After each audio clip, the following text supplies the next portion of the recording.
I'm James Rule. Welcome to the Lonely Leader podcast, where we help existing and aspiring leaders find clarity, build resilience, drive performance, and enhance fulfillment.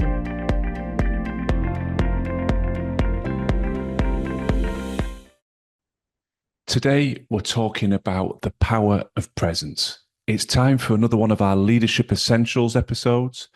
For those of you that haven't listened to the Leadership Essentials series so far, you'll find some previous episodes in the show notes, and it's fundamentally about traits that I believe elevate your leadership impact.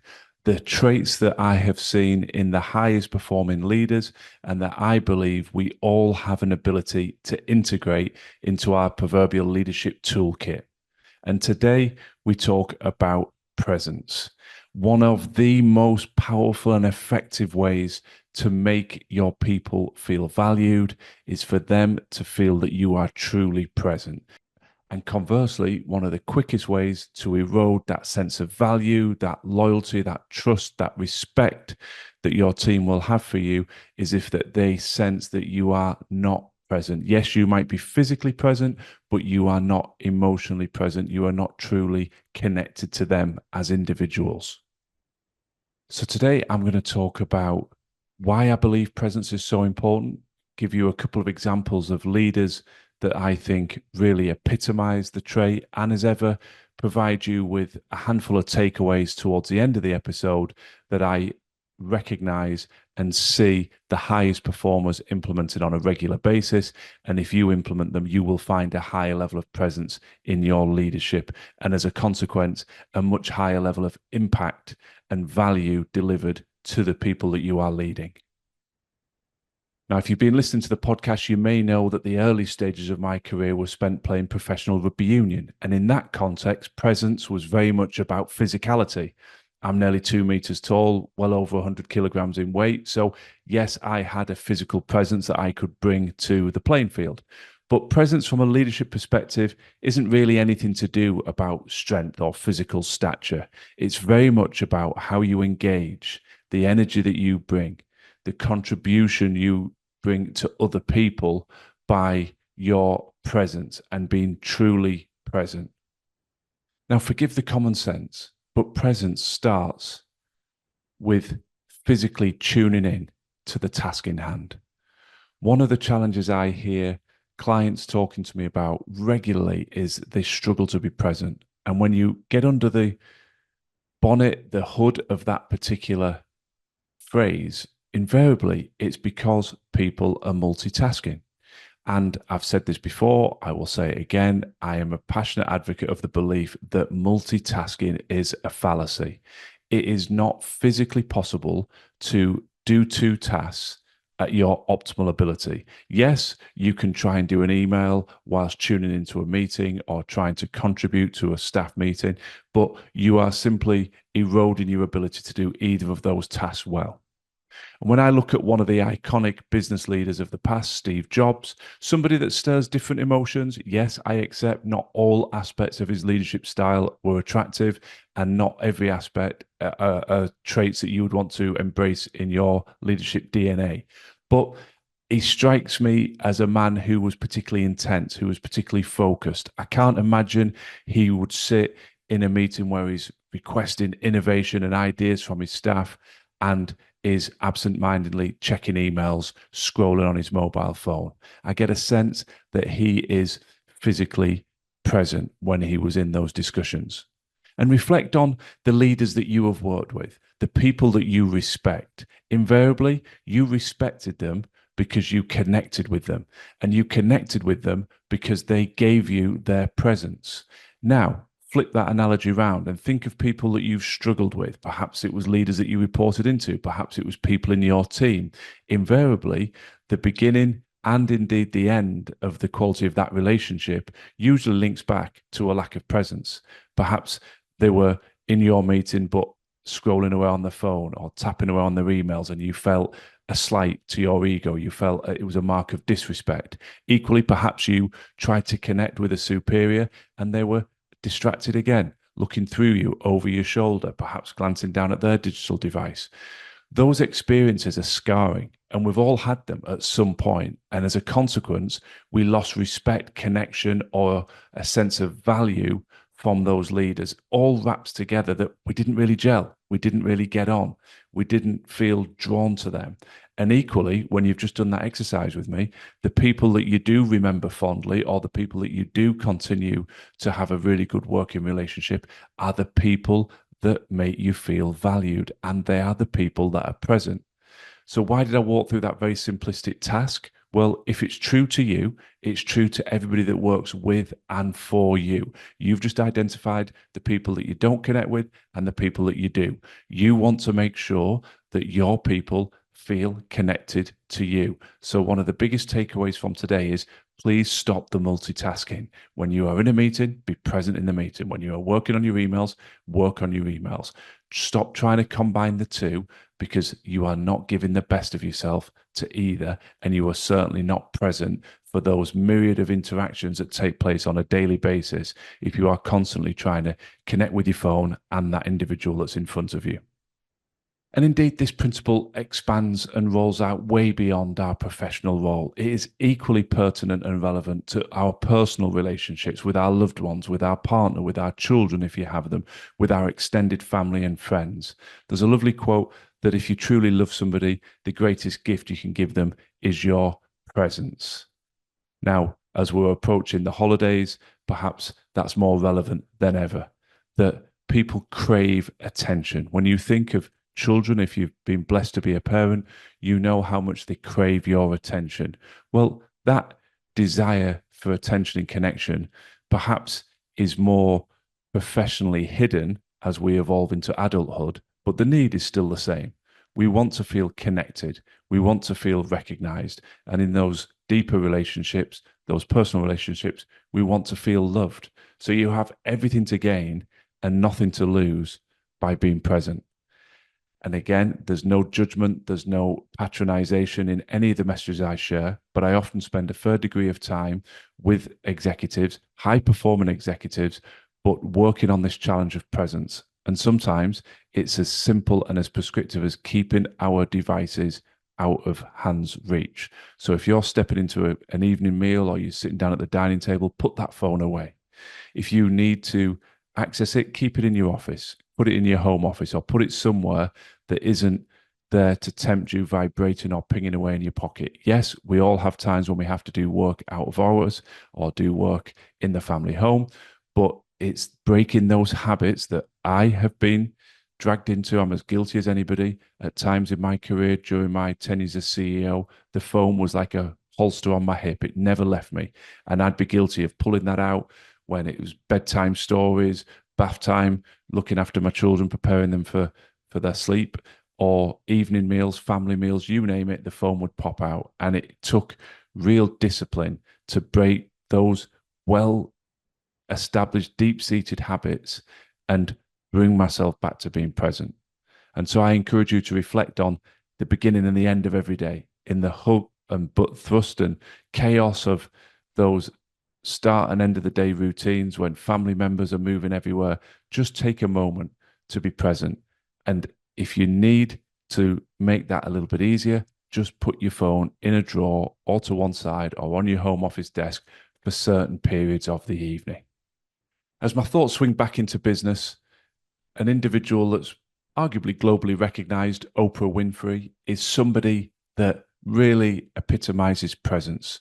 She's obviously got an enormous media empire now, but in her founding years, she built her talk show on the very premise of presence. She connected with people. She was truly empathetic. She really listened, and that seemed to draw the most compelling conversations with her guests. And those are traits that she's carried forward into the various areas of her business empire. So again, I've touched on Steve Jobs. I'm sharing Oprah Winfrey just because I think it helps to bring this concept to light. When you see her in action, you don't see her as a distracted individual lacking in presence. Quite the contrary. You see her as somebody who's very attentive, very empathetic, working very, very swiftly and professionally to establish rapport with all of those that come into her orbit.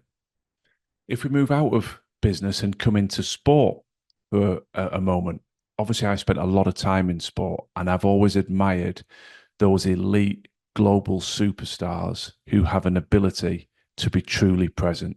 The likes of Michael Jordan, Serena Williams.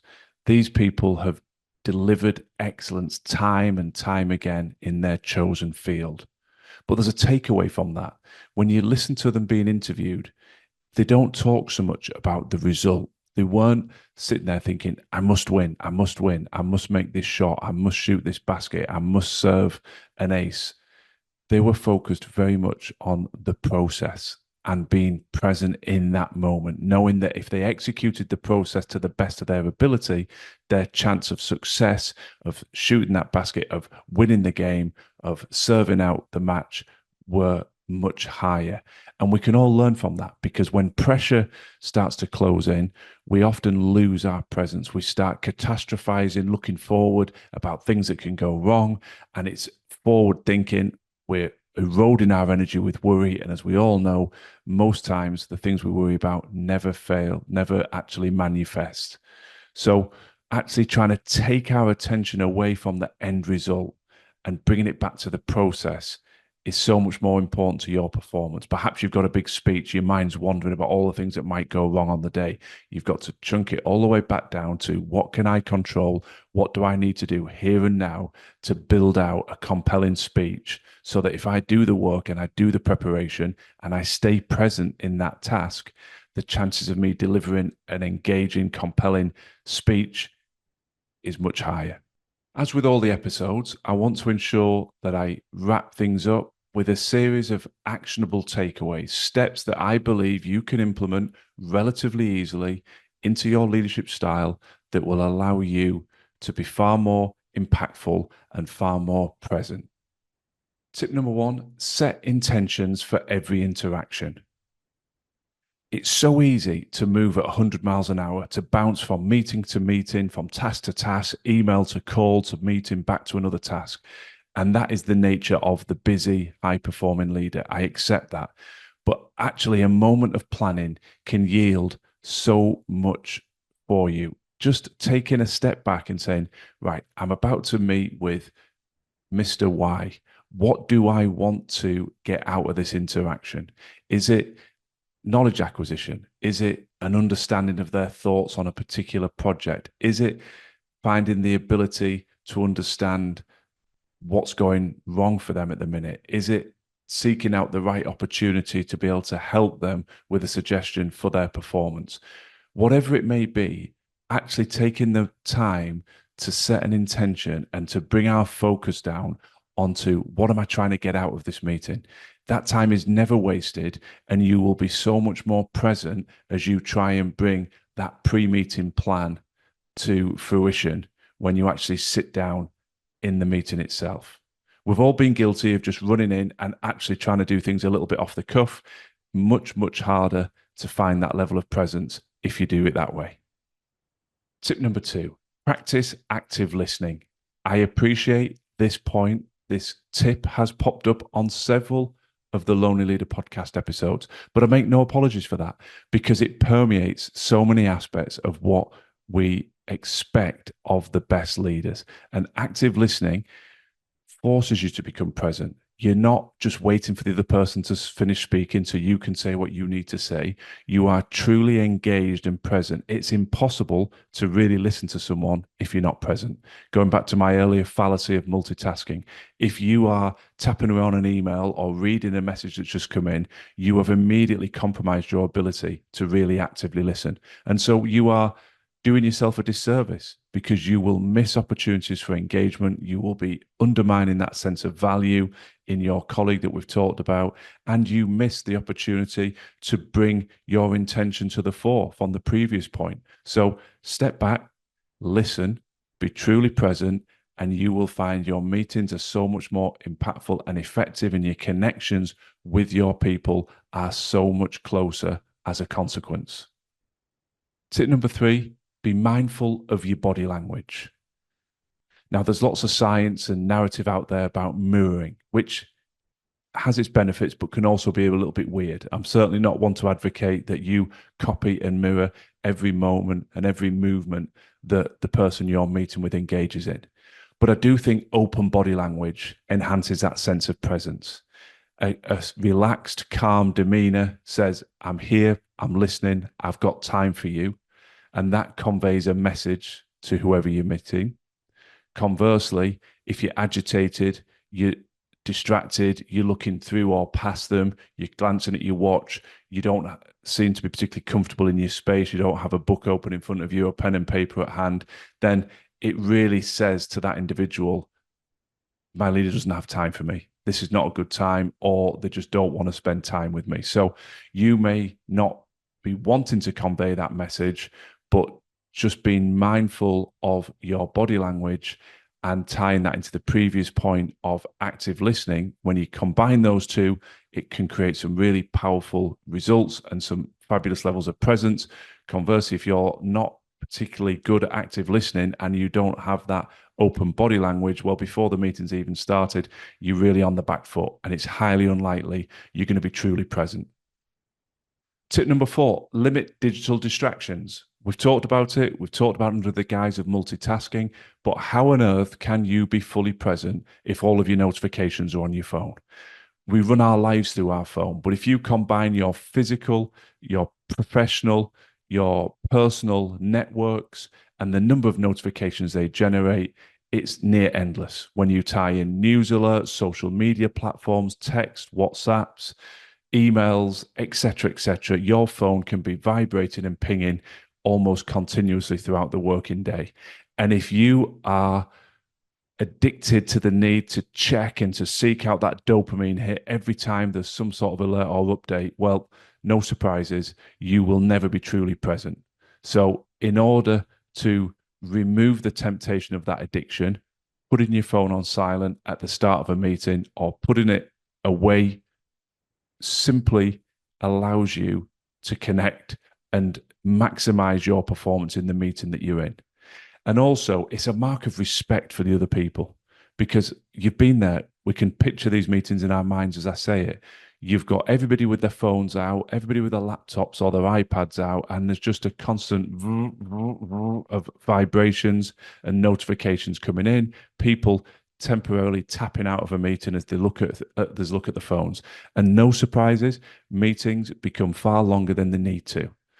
Trial it. If you've never done it, look at one of your regular long-standing meetings, perhaps a senior leadership meeting, an operations meeting that may last an hour or an hour and a half every time you come together.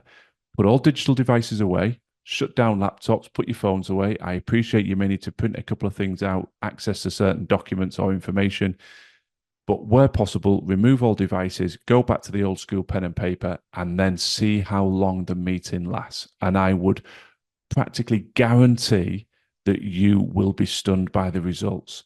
The meeting will be shorter. The meeting will be more focused. The actions and the outcomes will be clearer, and people can go back to checking their phones and the laptops at the end. But I run this experiment repeatedly with clients, and never once has anybody come back and said, by removing the digital devices, we had a significantly longer and less productive meeting. Everybody's time is precious. As a mark of respect to you and the people that you're working with, put those digital devices to one side, use them when you need to use them, but do not be used by them. Tip number 5, use breath work to recenter. Now, I've mentioned breathing on a number of podcasts, and I always put that health warning out there. Some people will roll their eyes. Some people will say, oh, we're going to be advocating long 40-minute sessions of meditation. Now, some people love to meditate, but I am not advocating that here. Rather, a simple premise. Something I work on with clients regularly is a 60-second breathing exercise, and it's designed to just flush out those stress hormones, recenter, recalibrate, bring that sense of overwhelm, anger, or frustration back under control so that you can step through into your next phone call, your next meeting, or indeed your next task without the residue of rage, anger, frustration, call it what you will, bleeding through from that previous stressful moment.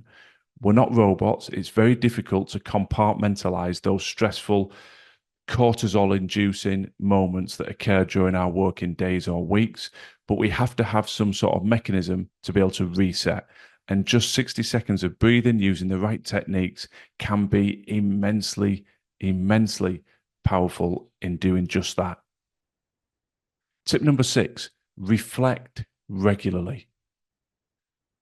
I opened this episode up talking about how so many of us struggle to be present because we're overwhelmed by the size of our to-do list and the never-ending run of emails, meetings, and calls that we've got to make. So reflection really ties into that. We have to force ourselves and really force that territory in our calendars for regular reflection. And I think it's healthy to do it every day and a deeper dive at the weekend. And you're simply looking back on the day that's just gone, or perhaps the week that's just gone, as you're preparing for the forthcoming week, and looking at where you were really effective and where you weren't, what went well, what didn't go well in the week or the day just passed, and what you can learn from it. And invariably underpinning that, when things are going well, you'll be present. You perhaps use the terminology that you were in flow, you were in the zone, things just clicked. And conversely, when things are not going well, you would argue that you were lacking presence, distracted, spinning too many plates, whatever analogy or language comes to mind. But it's important then to dive into that a bit deeper and say, well, why was I present? Why was I in the zone? How did I get into flow? What was I doing? How do I do more of that? And conversely, when I wasn't and things were not going well and I was lacking in presence, why and what can I do to minimize the occurrences of that tomorrow or in the week ahead? So, whatever feels right for you, whether you're doing a daily review or a weekly review, take time. Let's not just allow ourselves to fall into that loop of autopilot where we get up, we go to work, we come home, we sleep, we go to work. And yes, we're busy, but we never really take the time to reflect and learn on the simple steps we can take to improve, minimize those moments of distraction, and enhance those moments of presence and deep concentration. Tip number 7, schedule regular breaks from screens. Virtual working and our digital connectivity is a massive asset in the modern work environment. We're so much more efficient. We can engage with people all around the world. We're minimizing our travel time. The benefits are endless. But on the flip side of that argument, we have also, particularly post lockdowns, been pushed into a world where we are expected to go from meeting to meeting to meeting, often with very little break. And in the physical, geographically present environment, we'd have to walk to a meeting, we'd have to jump in our car and drive to a meeting, we'd have to move to a different meeting room, perhaps change floors, take the stairwell down, grab a coffee on the way. All of these things you've heard before. We all know how we moved more prior to the digital connectivity that we have. So we know that, and yet are we doing enough to combat that screen fatigue, that screen drain when we've gone meeting to meeting to meeting without an appropriate break? And as you've heard me say in the past, we're not advocating taking hours out of every day, but just 5 minutes an hour. Stand up, move, stretch, go and get a drink of some capacity and come back to your desk. You will find by doing that, your energy's higher and your ability to be present is protected.